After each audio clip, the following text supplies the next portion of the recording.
여러분 안녕하십니까. 이번 학기에 무역계약론 강의를 맡은 유승우입니다. 무역계약론은 결국 이제 뭐 무역결제론, 그 다음에 무역 행위 일반에 있어서 어쩌면 가장 기본이 되는 것이라고 할 수가 있겠죠. 왜냐하면 이제 우리가 무역계약을 제대로 알고 해야 그 다음에 이제 사회에 발생하는 이런 분쟁들을 줄일 수 있고요. 또 이 분쟁의 계약상 분쟁이 발생을 한다 하더라도 또 이 확실한 계약, 즉 분명하게 정의된 계약이 있다면 그것을 기초로 해서 좀 더 쉽게죠. 좀 더 쉽게 우리가 그 문제를 해결할 수가 있는 거죠. 무역 계약에서뿐만 아니라 모든 계약에서 이 계약의 내용이라는 것은 굉장히 중요합니다. 그런데 특히 이제 무역 계약에서 이 계약의 내용을 우리가 숙지해야 될 것, 즉 우리가 어떤 용어들이 어떤 의미를 가진다는 것, 이 중요한 이야기가 되겠죠. 그리고 우리가 이렇게 기입했을 때는 어떤 결과를 가지고 온다는 것, 그거 중요하겠죠. 네, 이러한 부분들을 우리가 알아야 합니다. 이러한 부분들을 알아야지 무역계약서가 방대해지지 않죠. 왜냐하면은 무역계약에 있어서의 어떤 그 계약 내용이란 것을 너무 방대해버리면 이것을 해석하는 것도 힘들고 또 그 해석 부분에 있어서 서로 간에 또 이견이 있을 수 있습니다. 아니다. 나는 이런 의미로서 그걸 썼다. 아니다. 나는 그런 의미로 쓰지 않았다. 이게 이제 갈등의 요인이 되겠죠. 자, 그래서 이제 이러한 부분들, 우리가 계약론을 배우는 이유는 뭔가를 분쟁이 일어났을 때 뭔가를 신속하고 명확하게 해결할 수 있다. 그리고 신속하고 명확하게 해결할 수 있다는 것은 그만큼 손실과 비용을 절감할 수 있다. 그런 장점이 있다고 봐야 합니다. 그래서 우리가 무역계약론은 이번 학기에 뭐 무역을 하기 위해서는 고객을 발굴하고 마케팅을 하고 제품을 만들고 그 다음에 절차를 갖다가 분명하게 아는 것, 이것도 굉장히 중요한 이야기입니다.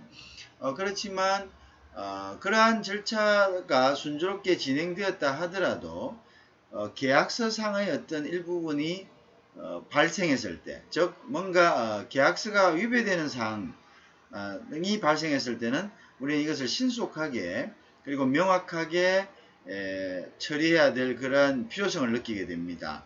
그것을 위해서 우리가 무역계약론을 배운다, 이렇게 생각하시면 되겠습니다. 이번 학기의 무역계약론은 저와 같이 하면서 저는 이제 그러한 부분들 무역의 어떤 그 계약에 사용되는 용어의 의미, 그죠? 그 다음에 이제 특히 무역 계약은 영어로 작성되는 경우죠. 그러니까 물론 뭐 다른 언어로도 하지만 기본적으로 영어로 이제 작성이 되죠. 그리고 이제 다른 언어로 작성하더라도 영어로 같이 작성돼야 됩니다. 그죠?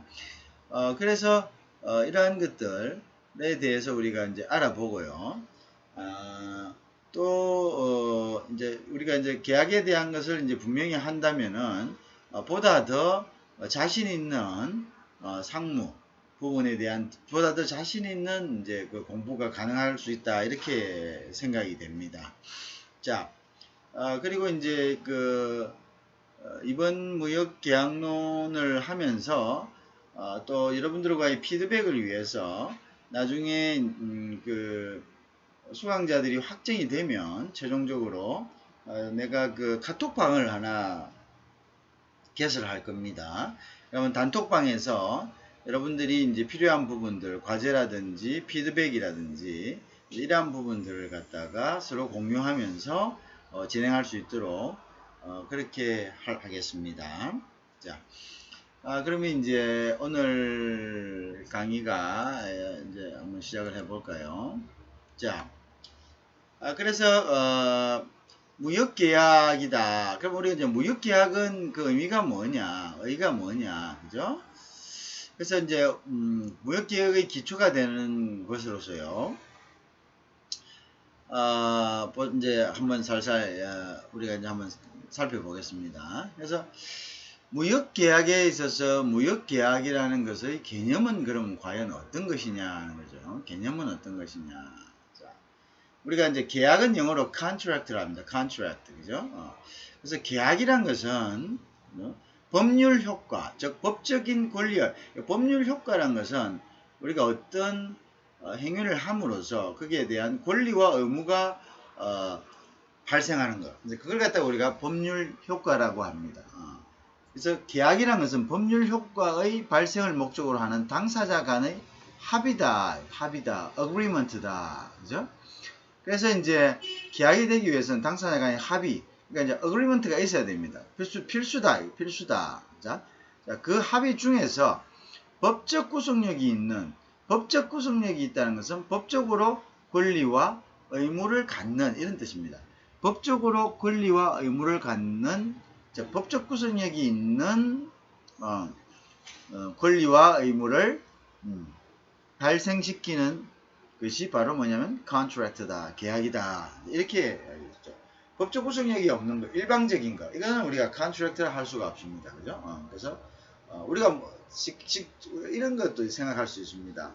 누구에게 뭔가 준다. 근데 내가 좋은 걸 준다 이거죠. 내 재산을 준다, 증여를 한다. 이렇게 하면 그 상대방이 여기서 좋은 것 같잖아요. 많은 돈을 준다. 근데 그 사람이, 받는 사람이, 그러한 그 정의를 했다 하십시다. 그러면 받는 사람이, 네, 받겠습니다라고, 되지 않으면 이것은 어떤 정의계약이 될 수가 없는 겁니다. 그래서 권리와 의무가 발생돼야 된다. 그래서 쌍방 간의 의사가, 합의가 돼야 된다. 그걸 우리가 이제 agreement다. 왜냐하면 이제 받는 사람 입장에서는 보통 일반인들이 보면 저 뭐 받으면 다 좋다 이렇게 생각하겠죠. 그렇지만 그 사람은 그 사람의 사정이 있는 거고, 그죠? 그 사람이 그걸 받았을 때 어떤 사회적인 어떤 평판이 있을 수 있고, 그 사람이 그걸 받았을 때 어떤 양심적인 것이 있을 수 있고, 정서적인 것이 있을 수 있잖아요, 그죠? 그 여러 가지가 있을 수 있기 때문에 일방의 행위가 그게 객관적으로 아무리 선하고 이익이 된다 하더라도 상대방이 그것을 어그리먼트 하지 않으면, 합의하지 않으면 그것은 구속력 있는 법적 계약이 될 수가 없다. 이런 이야기죠. 그죠? 그렇다. 자, 그것을 우리가 이제 보통 이제 우리가 구속력을 갖는 권리와 의무를 우리를 contract라고 한다. 이렇게 이제 생각하시면 됩니다. 구속력이 있어야 된다. 그죠? 구속력이 있어야 된다. 자, 그래서 이제 미국에서는 계약, contract란 강행 가능한 강제 구속력이 있는 또는 법적인 의무를 발생시키는 둘 이상의 당사자의 합의다 한다. 이렇게 합의다라는 게 중요합니다. 조금 전에 말씀했죠. 그래서 이제 a contract, 여기 정의가 있습니다. contract라는 것은 is an agreement. 그것은 합의다 이거죠. 근데 어떤 합의냐면 between two or more parties. 이때 party라는 것은 우리가 파티한다는 뜻도 있지만 그때는 법률적으로 파티라는 것은 당사자, 상방 이런 뜻입니다. 그래서 그러니까 between two or more parties. parties라는 것은 두 사람 또는 그 이상의 상대방. 자, 어떤 상대방이냐 면 creating. 자, 그래서 이제 요쪽에서 contract라는 것은 an agreement between two or more parties. 두 사람 또는 더 이상의 상대방 사이의 어떤 agreement인데, 합인데 이 agreement가 어떤 agreement냐면 creating, 만드는, 생산하는 agreement입니다. 뭘 생산한다고? The obligations, 어떤 의무입니다. 어떤 의무입니까? That are enforceable, 어떤 강제할 수 있는 거죠. Others, others, 다른 사람들, 그죠? 다른 사람들, 그죠? 자, 그 다음에 이제 어떤 사람, 다음에 또한 그거지고, 강제할 수 있는 거고요. 그 다음에 그게 이제 recognizable, 인식할 수 있는 거, law, 법으로서 인식할 수 있는 구속력, 즉, 강제력을 창조하는, 만드는 그러한, 뭡니까? agreement다. 그러한 합의가 있어야지 그것을 우리가 뭐냐면, contract라고 한다. 이런 이야기입니다. 이해하시겠죠? 그래서, 미국에서 이제 contract라는 것에 대한 definition을 이렇게 해놨다는 것을 여러분들이 참고로 하셔야 됩니다. 자, 법적 구속력이 있는, 이게 이제 그러면 enforceable, recognizable at law라는 뜻입니다. 그죠? enforceable, recognizable at law. 그죠? 그래서 이제 법적 구속력이 있다. 그죠? 자, 그게 이제 계약의 개념이죠. 자, 그 다음에 이제 계약과 MOU, 양해각서다. 자, 그래서 우리가 양해각서란 말을 많이 씁니다. 근데 또 우리가 많이 듣는 이야기하면 양해각서는 법적인 효력이 없다고 하더라라는 말도 많이 듣습니다. 그래서 Memorandum of Understanding, 그냥 우리가 understanding, 서로 이해한 것을, 양해한 것을 of memorandum, 기억한다. 하나의 그 기억한다. 그러면 그냥 적어둔다 이런 뜻입니다. 우리가 서로 그러니까 이해했다는 것은 서로 간에 대화를 했다. 그죠? 그래서 대화를 한 부분에 대해서 우리가 기억한다 이런 수준이죠. 기억하는데 그걸 이제 법적으로 우리가 한다고 어떤 obligation이 있었던 것은 아니다는 거죠. 그죠? 그래서 이제 MOU는 실질적으로 어떤 법적인 agreement를 하기 전적인 단계, 즉 free procedure 단계입니다. 전적인 단계에서 어떻게 그거를 갖다가 이제 하는 것. 그래서 이제 우리 옛날에 이제 요즘은 하지 않는데 약혼이라는 게 있어요. 약혼. 약혼이란 것은 사실은 법적인 구속력은 없습니다. 그죠? 왜냐하면 이제 약혼하다가 파혼할 수 있는 거죠. 그래서 옛날 약혼이라는 것이 유행을 했었어요. 근데 이제 우리가 법적으로 결혼을 하고 이제 그걸 혼인신고를 해야 법적 구속력이 생기잖아요. 그죠? 근데 이제 그거는 뭐 또 그 단계에 따라서 뭐 어떤 사건이냐에 따라 가지고 또 뭐 혼인신고를 해야지 법적인 구속력이 생기는 거. 그러면 뭐 결혼한 사실만 증명되어도 뭐 생기는 거. 뭐 여러 가지가 있을 수 있습니다. 자, 그렇지만 어쨌든 간에 약혼이라는 단계에서는 어떤 법적인 아무것도 이제 뭐 등록하는 게 없잖아요. 이럴 때를 갖다가 우리가 보통 양해각서와 비교할 수가 있다고 저는 생각합니다. 그래서 그냥 우리가 결혼하자, 정식으로 우리 계약하자, 진행하자라고 하는 정도의 어떤 memorandum이죠. memorandum 말 그대로 이제 서로가 기억하는 거죠. 약속하는 거죠. 약속해서 그것을 적는다. 자, 그래서 이제 계약 이외의 대표적인 합의인데요. 자, 근데 우리가 이제 양해각서하고 MOU의 차이점이 뭐냐? 그 다음에 계약은 법적인 구속력이 있다. 당사자 간의 합의는 the agreement between two parties, 그죠? 그건 맞습니다, 그죠? 당사자 간의 합의는 맞는데 법적인 without any enforcement at law입니다. without any enforcement at law. 법적 구속력이 없고 하나는 with enforcement at law. 법적인 구속력이 있다 이런 뜻이죠. 법적인 구속력이 있다 이렇게 얘기죠. 이거는 그다음에 또 뭐냐면 구체화되어 있죠. specified 되어 있지만 MOU는 non-specified입니다. 그래서 구체화되어 있지가 않습니다. non-specified 구체화되어 있지가 않습니다. 그 차이가 이제 contract하고 MOU의 차이입니다. 자, 그거는 이제 여러분들 잘 알고 계시죠? 그래서 이제 요 정도로 이제 요거는 이해를 하시면 될 것 같아요.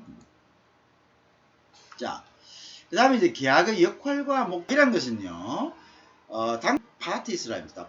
파티스. 우리가 이제, 우리 이런 것들 용어들은 무역용어 같은 데서도 많이 나오죠. 그러니까 여러분들 이제 알아놔야죠. The parties. 그죠? 어떤 파티스. 자, 계약자들은 그들의 거래에 대한 규칙의 세부 내용에 대해서 합의를 합니다. 그죠? 그 합의 사항을 계약서에 반영합니다. 그게 이제 우리가 계약의 역할입니다. 이게 반영을 합니다. 근데 법적으로 enforceable, 즉 allow입니다. 즉 법적으로 어떤 강제력을 갖는 것이다. 그래서 어떤 룰을 갖다가 규칙을 세부 내용에 대해서 specified 합니다. 그래서 합의하고 그다음에 agreement 하고 그죠? 그것을 갖다가 reflect 하는 거죠. 반영한다. 자, 그래서 이제 일반적으로 당사자들이 정한 거래의 규칙에는 이러한 내용들이 포함되어야 됩니다. 그죠? 그 다음에 뭐냐면요. 각 당사자가 상대방을 계약 체결로 유인하기 위하여 제시한 사실, 그러니까 뭐뭐 한다. 가격이라든지 수량이라든지 뭐 이런 것들이 있죠. 딜리버리라든지 그것은 유인 하나의 어떤 중요한 유인책이죠. 왜? 가격이 맞아야 되고 수량이 원하는 대로 가야 되고 그 다음에 납기가 맞아야 되고 그죠? 이런 것들이죠. 이런 것들이 이제 그러한 것들에 대한 사실이 기입이 되어 있어야 돼요. 당연히 되어야죠. 그것이 이제 유인하기 위해 제시한 사실들입니다. 자, 그 다음에 향후 거래 이행에 대한 각 양사들이 약속이 있어야 되죠. 약속이 아서 이제 delivery 또는 read time을 얼마만큼 하겠다라든지 그죠? 그 다음에 뭐 그것을 갖다가 브레이크 했을 때 그것이 깨졌을 때 이제 어떻게 어떤 리티게이션 하겠다 어떻게 손해배상을 하겠다 뭐 이런 것들이죠. 그런 데에 대한 구체적인 어떤 이게 이행이 돼야 될 수밖에 없구나. 이행이 돼야 안 되면 이게 뭔가 문제를 만들겠구나 하는 그런 내용들이 들어가 있어야 돼요. 그죠? 그런 내용들이 들어가 있는 것. 그런 내용들을 스페시파이 할 수 있는, 구체화시킬 수 있는 이러한 것들이 들어가 있어야지 우린 그것을 갖다가 계약이다 이렇게 볼 수 있죠. 그죠? 그 다음에 이제 각 당사자 간의 권리가 있어야죠. 파는 사람은 팔고 돈을 받을 수 있는 권리가 있고요. 그 다음에 사는 사람은 돈을 주고 물건을 받을 수 있는 권리가 있죠. 이러한 각각의 권리들이 명확하게 명시가 되어 있어야지 계약서로서의 역할이 된다 이런 이야기죠. 그 다음에 이제 각 당사자의 이행 의무 발생의 전제 사건들이 있어야 되죠. 그래서 이행을 어떤 식으로 해야 된다. 그게 이제 보통은 인코텀스라든지 아니면 뭐 어떻게 이제 패킹을 어떻게 한다든지 뭐 이런 여러 가지 이행 의무, 즉 파는 사람은 파는 사람으로서의 어떤 의무, 어떤 부분들 사는 사람의 요구 사항이 거기에 반영이 되어 있어야 되고요. 사는 사람은 이제 대금이나 이런 부분들에 대한 어떻게 이행을 해야 된다. 그 이행이 이제 늦어지면은 결국 어떻게 됩니까? 그거는 이제 계약으로서 성립이 안 되는 거죠. 그죠? 예를 들어서 뭐 돈을 어떻게 몇 프로로 먼저 보내라. 언제까지 보내라. 그죠? 뭐 이런 것들이죠. 그죠? 그 다음에 이제 비용은 어디서부터 어디까지는 누구의 비용으로 한다. 사는 사람의 비용으로 한다. 뭐 이런 것들이죠. 이런 것들이 이제 소위 이야기해서 당사자 간의 권리가 되겠죠. 그 다음에 이제 각 당사자 이행 의무 발생, 그죠? 이행 의무 및 권리가 되겠죠. 발생의 전제 사건이 돼야 되고, 이제 계약은 어떻게 해서 종료한다. 그래서 이제 계약 위반 및 그 다음에 위반에 대한 구제가 어떻다 이런 것들은 이제 계약 종료의 이제 그 부분이 이제 계약은 이제 실질적으로 물건이 왔다 갔다 하고 계약서의 내용대로 실행이 된다면은 그 계약은 이제 당연히 아무 무리 없이 종료가 되겠죠. 그렇지만 이제 계약이 제대로 된 약속을 지키지 않는다면 그것은 이제 위반된 계약으로서 종료가 되겠죠. 그래서 계약의 종료는 위반된 것과 정상된 것. 정상된 건 표현할 필요가 없죠. 그죠? 그렇게 하면 되니까. 근데 이제 위반됐을 때의 어떤 규정들, 이것은 계약의 종료에 그것을 이제 구체화해야 됩니다. 그 다음에 이제 당사자들의 관례를 규율하는 일반 원칙이 있죠. 일반 원칙을 우리가 보던 비엔나 협약이라든지, 그죠? 그 다음에 인코텀스라든지, 뭐 여러 가지 이제 주로 이제 우리가 무역에서는 한 세 개의 어떤 그러한 주요한 것들이 하나의 규율로 이제 자리 잡고 있죠. 그죠? 그래서 그런 규율들을 적용할 것인가, 적용하지 않을 것인가도 사실은 뭐면 당사자 간의 합의에 의해 가지고 결정이 나는 겁니다. 그래서 우리가 이 계약론을 갖다가 공부하는 데 있어서는 계약은 원칙적으로 자유로운 겁니다. 그래서 우리가 뭐 비엔나 협약이라든지 인코텀스라든지 이런 것들이 있지만, 그죠? 이런 것들이 있지만 이런 것들을 적용하고 적용하지 않고는 당사자의 마음입니다. 그러면 이런 것들을 공부하고 이런 것들을 계약에서 언급하는 이유는 뭡니까? 계약론에서 그것들은 정형화되어 있기 때문에 관례이기 때문에 우리가 분쟁이 발생했을 때 이런 악유들이 따로따로 이야기할 수 없다는 거죠. 이미 우리가 모두가 인정하고 있는 부분이라는 거죠. 인정하고 있는 부분에 대해서 우리가 그것을 또 따로 악유를 할 필요는 없잖아요. 그러니까 그게 이제 뭐냐면 그게 이제 해석이 굉장히 객관적이 되고 명확하게 된다는 거죠. 그러한 점들이 있기 때문에 우리는 이러한 것들, 이러한 관례들, 즉 관례를 규율하는 일반 원칙들을 갖다가 적용한다는 거죠. 그래서 만약에 그게 없다, 상관없습니다. 자, 그렇다면 이제 계약서의 내용이 굉장히 방대해지겠죠. 예를 들어서 인코텀스의 FOB다라고 하면은 인코텀스의 FOB에 따라서 일반적인 관례에 따른 원칙대로 우리가 행하면 되는 겁니다. 거기에 뭐 다른 이설이 없습니다. 그죠? 물론 그것도 그냥 FOB라고 하면 안 됩니다. 인코텀스 2000이든 2020이든 2010이든 거기에 따른 인코텀스라는 것이 명확하게 돼야 되죠. 왜냐하면 FOB라는 것은 당사자 간에 뭔가 약정된 하나의 기호일 수도 있거든요. 그러니까 인코텀스 FOB를 똑같이 따랐다고 하지만 그건 인코텀스 FOB가 아니라 인코텀스와 같은 개념이 FOB가 같은 개념이지만 우리 당사자 간에는 이 FOB에 대해서 좀 더 다른 약정을 했다라고 주장할 수가 있습니다. 자, 그러면은 인코텀스 FOB가 적용이 안 되는 거죠. 그래서 이러한 관례적인 원칙을 적용할 때는 항상 그 관례라는 것에 대한 완벽한 용어를 써야 됩니다. 완벽한. 인코텀스 FOB를 써야지. FOB 부산, FOB 서울, 이런 식으로, FOB 홍콩, FOB USA, 이런 식으로 써서는 안 된다는 거죠. 그죠? 그렇다. 그래서, 항상 그 명확한 그 용어, 그죠? 그 법적인 용어를 그대로 써야 된다. 자, 이제 그런 것들을 이제 얘기를 했죠. 자, 그래서 이제 우리가, 이러한 이제 그 관례적인 일반 원칙을, 계약론에서 공부하는 이유도 이게 방대해지는 계약서를 막기 위해서. 그렇지 않으면 그에 대해서 인코텀스 용어에 대한 걸 전부 다 설명을 해야 됩니다. 그죠? 설명을 안 하면 나중에 문제가 발생했을 때, 야, 이쪽에 비용은 나는 여기까지만 갖다 주면 되는데 왜 거기까지 갖다 달라고 그러냐? 왜 비용을 또 당신들이 더 부담했다고 추가를 청구를 하느냐? 이런 여러 가지가 이제 발생하겠죠. 그죠? 무슨 말인지 이해하시겠죠? 그래서 그거 굉장히 중요한 거죠. CIF라 했는데, 그럼 인코텀스 CIF는 파는 사람이 비용과 선임과 그 다음에 운임과 선임을 갖다가 도착지 항구까지 부담을 해야 되죠.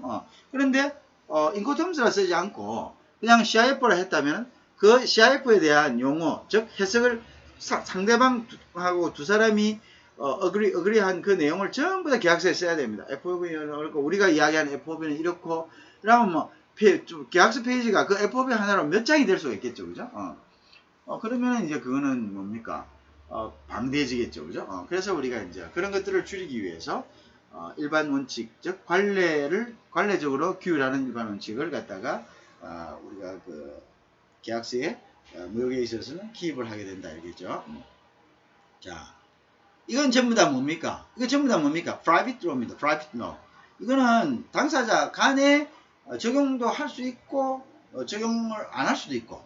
무슨 말씀인지 이해하시겠죠? 우리가 무역을 하는데 계약서에 꼭 비엔나 협약, 그다음에 인코텀스, ICC 이런 걸 갖다가 A, B 이런 식으로 보험 이런 걸 적용하라는 게 아닙니다.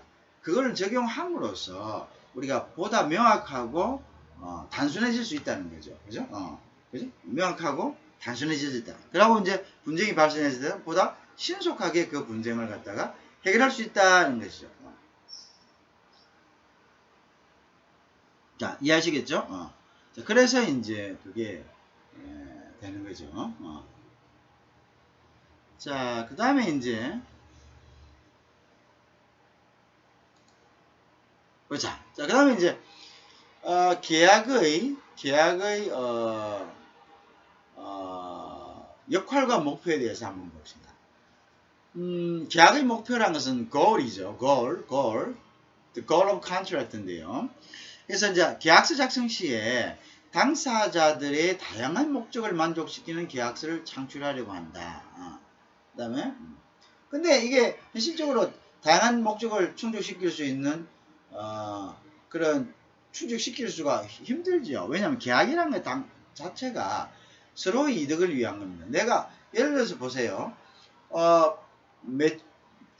수출자가 좀 더 유리한 계약을 하면 수입자에게 당연히 그거는 상대적이니까요. 그거는 불리하겠죠. 그럼 수입자에게 유리하게 하려면 그건 수출자가 불리하겠죠. 그죠? 그래서 모두를 다양하게 만족시킬 수 있는 것은 참 그거는 힘들다죠. 그렇지만 노력은 기울여야 한다. 그죠? 그래서 이제 최대한대로 이제 내가 나중에 문제가 발생되었을 때 내가 어떤 구제받을 수 있는, 그죠? 내가 구제받을 수 있는 그러한 이제 그 노력을 자기가 이제 기울여야 되겠죠. 그런 노력을 기울이면 어떻게 해야 되겠습니까? 뭐 알아야 되겠죠. 알아야 됩니다. 지식을 축적해야 돼. 상대방이 이제 우리가 보통 실제적으로 계약을 할 때 그렇습니다. 계약을 막 하면 파는 사람 입장에서는 내가 팔아야 되니까 뭐 내가 해서 니한테 팔아도 그만 안 팔아도 그만 살 사람 많다 이렇게 되면 또 문제가 틀릴 수도 있는데 그렇지만 그렇더라도 고객 하나하나에 대한 존중이 있어야지 나중에 어떻게 됩니까? 여러분들이 이제 또 아쉬운 일이 안 생깁니다. 사람이라는 참 옛날의 격언들이 틀린 게 없습니다. 우리가 이제 가다가 다시 자기가 침 뱉은 우물에 와서 다시 자기가 그 물을 마셔야 될 상황이 생긴다는 그런 옛말이 있습니다. 그죠? 그러니까 그게 뭐냐면은 지금 당장 자기한테 맞지 않아서 그냥 그거를 굉장히 간과했다는 거죠. 굉장히 경치했는데 나중에 보니까 이제 사업이 잘 안 되고 이거라도 좀 빨리 해야 되겠다 싶어서 그 고객을 다시 찾아야 되는 그런 상황이 얼마든지 비즈니스에서는 있습니다. 왜냐면 비즈니스 환경이라는 것은 비즈니스 인바이러먼트는 shift tremendously입니다. amazing. 그러니까 굉장히 빨리 급속하게 변할 수 있습니다. 그래서 이게 이제 fluctuation이 굉장히 크죠. 등락이 굉장히 큽니다. 그래서 이제 그런 것들을 그게 이제 비즈니스죠. 그게 이제 마치 잔잔한 바다를 우리가 이제 배에 컨테이너를 싣고 항해를 하는데 부산항을 나갈 때까지만 해도 뭐 너무나 피스풀하고 beautiful panoramic landscape가 있습니다. 그죠? 그런데 갑자기 뭡니까? 터뷸런스가 나타나면서 뭡니까? 서지가 나타나고 그죠? 막 파도가 치고요. 막 이런 식으로 나타나면서 그게 똑같은 겁니다. 배가 출발지에서 목적지까지 갈 때 이제 풍파가 있듯이요. 많은 풍파를 겪어야지 목적지 도달하지. 비즈니스도 하나의 컨트랙트가 마무리될 때까지는 우여곡절이 많습니다.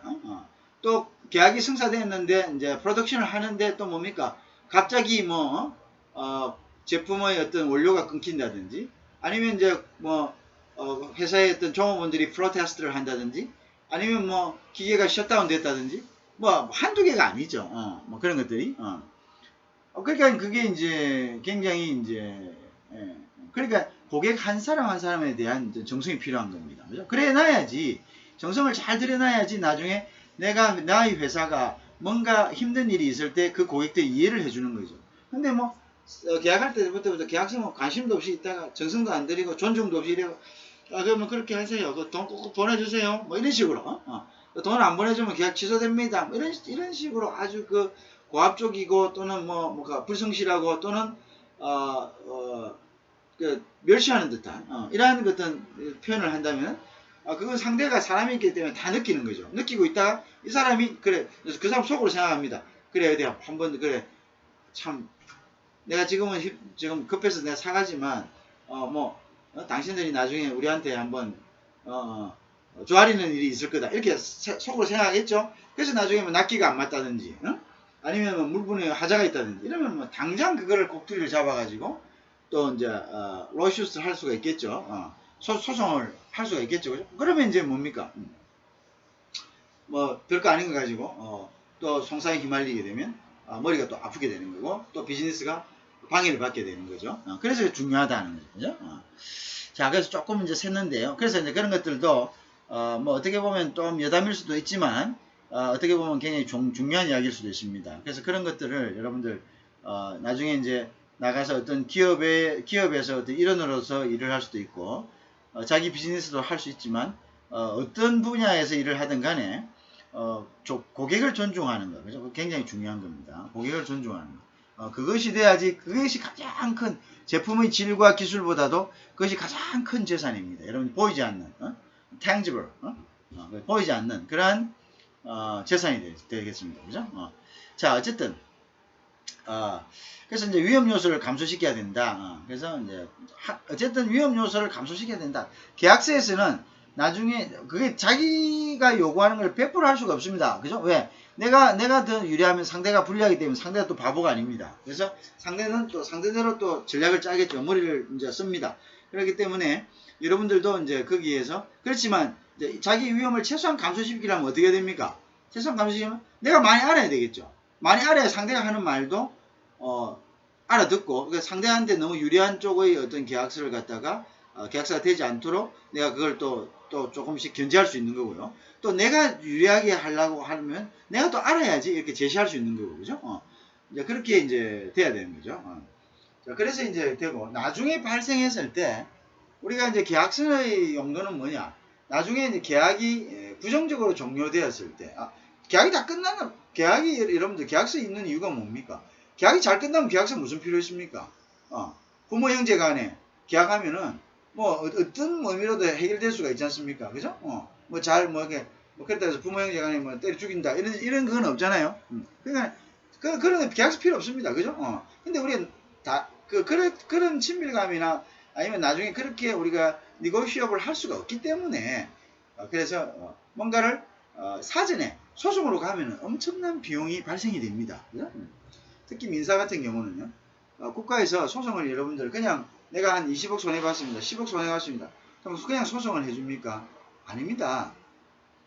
여러분들이 형사재판은 국가에서 그거는 국가가 치안을 유지하기 위해서 국가가 공짜로 해주죠. 그죠? 그런데 예를 들어서 민사재판은 공짜로 안 해줍니다.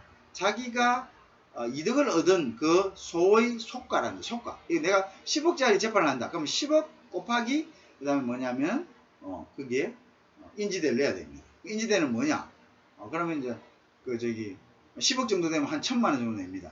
뭐냐? 소송 받는데. 왜냐면 판사도 고급 인력인데 양반들이 뭡니까? 판단을 해주잖아요. 판단을 해주는데 시간 소요하고 정력 소요하고 노력 소요하잖아요. 그러면 그 가만히 있나? 안 되죠. 국가도 돈을 받아야 되겠다 이거죠. 그리고 돈 받잖아요. 그 다음 그것만 받습니까? 여러분들 소송에 가면은 뭐 합니까 또? 뭐 해야 됩니까? 혼자서 변론할 수 없죠. 그럼 뭐 변호사들 하죠. 변호사들이 또 각양각색입니다. 10억짜리 변호사 하려면 또 그냥 변호사 그냥 막 갓 나온 변호사를 할 수가 없어요. 물론 뭐 그거는 또 평균일 수도 있지만은 또 열심히 하는 그렇지만 또 사람이란 게 불안하니까요. 또 조금 이제 비중 있는 변호사를 하려면 또 그것도 돈이 엄청나게 들어갑니다. 그 다음에 또 성소 사례금이라 해가지고 여러분들이 변호를 하면 이겼다. 그럼 그거로 끝났느냐? 변호사는 이제 처음에 할 때 착수금이라 해가지고 원래 선임 비용을 받습니다. 그죠? 그것도 지금 보면은 뭐 여러 가지가 좀 있지만은 뭐 보통은 이제 초임 변호사들 한 500만 원 받고 그 다음에 경력 있는 변호사들은 1,000만 원. 그보다 더 경력 있는 변호사는 2천만 원 정도 받습니다. 그죠? 그 다음에 뭐 그거는 공식적인 거고 소송이 크다 그러면 그거는 뭐 공식적이 아닌 거는 그거는 또 더 큽니다. 그죠? 그 다음에 이기고 나면은 컨티전스 피죠. 그건 뭐냐? 그 성소 사례금입니다. 그건 뭐냐? 내가 그럼 당신 얼마 지금 소송합니까? 10억짜리 합니다. 그럼 나 한 3억 주세요. 그렇게 합니다. 뭐 그것도 뭐 사안에 따라 틀리죠. 근데 거의 뭐 질 것 뻔하면 나 절반 주세요. 그러면 이기더라도 어떻게 됩니까? 자기가 뭐 변호사 비용 삐고 뭐 그러면 한 20% 건져가요. 10억에서. 그럼 소송하면 됩니까? 안 됩니까? 안 되잖아요. 근데 그래서 이제 뭡니까? 그 전에 뭐 중재라는 거 하는데 중재는 중재일 뿐입니다. 중재에서 합의되면 소송 가지 못하지만 중재하다가 내가 봐서 보통보다 내가 좀 불리하다. 중재로 끝나면 소송을 못 하거든요. 그러니까 불리하다는 사람이 이야기 잘 듣고 있다가 나중에 막판에 가서 안 됩니다. 저는 동의 못 합니다. 이렇게 중재도 파산 나는 거죠. 그러니까 근본적인 뭡니까? 근본적인 것은 우리가 계약서를 완벽하게 해서 상대방이 뭔가를 그걸 가지고 계약서의 내용을 가지고 문제를 삼지 못할 정도로 계약서를 면밀하게 하는 거고요. 문제가 되었을 때도 내가 그 부분에 대해서 책임을 갖다가 방어할 수 있는 것, 책임을 방어할 수 있는 정도로 명확하게 권리와 의무를 인식할 수 있도록 충분히 구체적으로 디스크립션이 돼야 됩니다. 명문이 돼야 됩니다. 그래서 보통 보면은 어떤 경우냐? 내가 물건을 팔아야 되는데 내가 예를 들어서 요 조항을 까다롭게 넣으면은 상대가 이걸 보고 계약을 안 할 것 같은데 자 이렇게 하다가 모든 것들이 다 뭐냐면 문제가 되는 거죠. 이렇게 해가지고 하면은 나중에 보면 희한하게 그 문제 내가 그걸 꼭 기입해야 했는데 기입하지 않은 문제 그 문제가 발생하게 돼요. 그때 되면은 법관들은 판결을 내는 사람들은 상대방 간에 무슨 이야기가 왔는지 알 수가 없어요. 그리고 그 사람들은 생각은 뭐냐, 알 필요도 없고 알 시간도 없다 이렇게 생각합니다. 왜? 자기 그 사건만 가지고 있는 게 아니거든요. 법관들이 보통 뭐 한 달에 한 300건의 사건을 가지고 있어요. 그러면 그거 처리하려면은 거의 인정해라 이런 식입니다. 인정해라. 야, 너 인정해라. 너 저 있지. 너 인정해라. 너가 배상해야 되지. 인정해라. 인정 안 한다. 그러면 그냥 자기 말 안 들은 데다가 이렇게 때려버리는 경우가 많아요. 자, 그러니까 이제 그런 것을 에서 방지하려면 뭐냐, 완벽한 뭐가 있어야 된다? 계약서가 있어야 된다. 완벽한 계약서가 없으면 나중에 불리한 경우가 많다는 거죠. 특히 이제 판사람 경우가 불리한 경우가 많아야 됩니다. 왜냐하면 이제 법이란 것은 손해를 봤다는 사람에게 일단 어느 정도 뭐냐면 동정심을 갖고 들어가거든요. 동정심을. 너 손해봤니? 참 안 됐구나. 그래, 그럼 뭐 한번 보자. 얼마나 손해봤는지 이렇게 생각하는 겁니다. 법이 원래 그래요. 근데 보통 그러면 이제 공정한 건 어떠냐? 너 손해봤어요? 그래요? 뭐가 손해봤는데요? 이렇게 돼야 되는데 보통은 이제 얼마를 손해봤는데 손해 많이 봤나? 보자. 이런 그 어느 정도 인정하고 들어가야 된다는 거죠. 손해본 것에 대해서. 그럼 저 사람이 손해 안 봤으면 뭐 때문에 이렇게 법적으로 이렇게 구제를 요청할 건가? 이런 이제 관념이 있다는 거죠. 그리고 이제 일일이 너 손해봤나? 보자 안 보자 이렇게 따진다면 시간이 중립적인 입장에서 본다면 시간이 너무 많이 가거든. 그래서 많은 사건들을 처리할 수가 없어요. 물론 무역의 거래의 소송은 국내에서 된다는 보장이 없습니다. 아까 이야기했지만 관할지라든지 법원, 즉 판결의 근원이 되는 법조문이 어떤 걸 할 것인지 이것도 사실은 당사자 간에 합의했기 때문에 이것이 100% 우리나라의 법원에서 한다 이런 게 없습니다. 이건 속지주의 뭐 이런 게 적용되는 게 아닙니다. 그죠? 그래서 아까 private law라 했으면 사법입니다. 자, 상대방이 정하는 데 따라 하는 겁니다. 그죠? 자, 그런데 이제 어쨌든 간에 그런 것이라는 걸 알아야 됩니다. 그러면 그걸 많은 것을 처리하기 위해서는 어떻게 됩니까? 판사는 판결을 내는 사람들은 내 사건만 하는 나의 프라이빗한 내가 고용한 법관이 아니라는 거죠. 공공의 퍼블릭한 법관이라는 거죠. 저지가. 그죠? 그러니까 어떻게 한다? 그 사람들은 판결을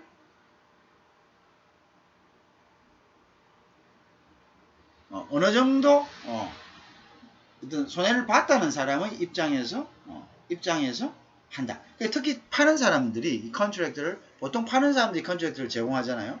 이 컨트랙트가 나중에 소송이 갔을 때는 아무 내용도 모르는 판사가 딱 봤을 때 이건 뭐 명확하게 있네. 저 사람이 주장하는 거는 여기 있는 내용인데 이거 저 사람이 주장하는 거는 이거는 좀 맞지 않다 라고 할 만큼 명확하게 돼 있어야 되는 거죠. 그것이 없으면은 보통 수를 갖다가 로스를 일으킨 사람에게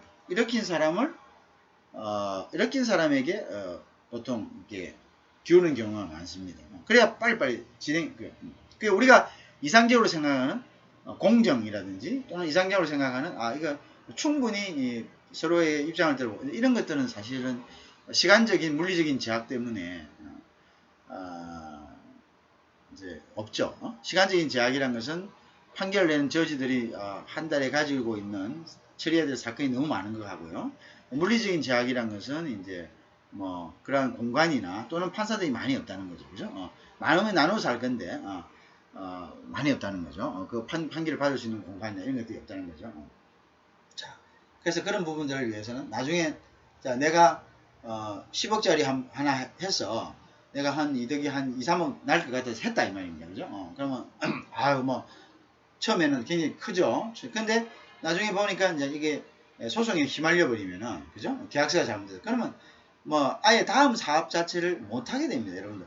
내가 소송 뭐 유지하면서 내 사업도 하고 굉장히 힘듭니다. 사실 특히 처음에 스타트업 하는 경우라든지 이러한 이제 벤처 캐피털 같은 경우는 더 힘듭니다. 그죠? 모든 사람들이 거기에 매여 있어야 되고 거의 머리를 쥐어 뜯는 듯한 그런 어떤 혼란이 옵니다. 그죠? 그리고 이제 그게 모든 총력이 되니까 결국은 이제 뭡니까? 비즈니스를 해야지 구성원들 월급도 주고 돌아가는데 가면 갈수록 점점 더 일이 꼬이는 거죠.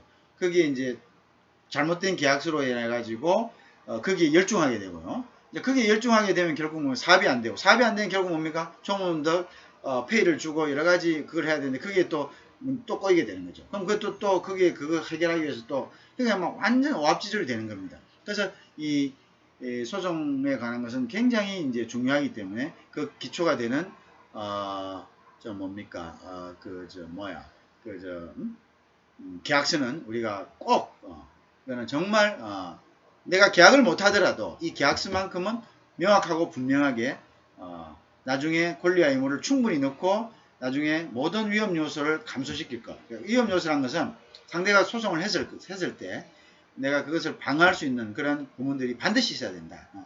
그렇지 않고 내가 그냥 얼레뚱땅 넘어갔다. 그럼 나중에는 배보다 배꼽입니다.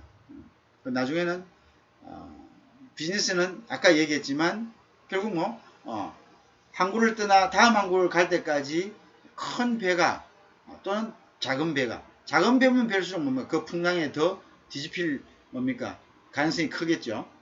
큰 배더라도 나중에 어떻게 컨테이너를 버려야만 안전하게 목적지에 도착할 수 있는 그런 상황이 생길 수가 있습니다.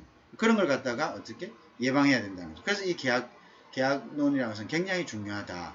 그 말씀을 드리고 싶고요. 자, 오늘 첫째 시간은 소개 시간이기 때문에 일단 여기까지 하고 이어나가도록 그렇게 하겠습니다. 다음 2차 시에 고맙습니다.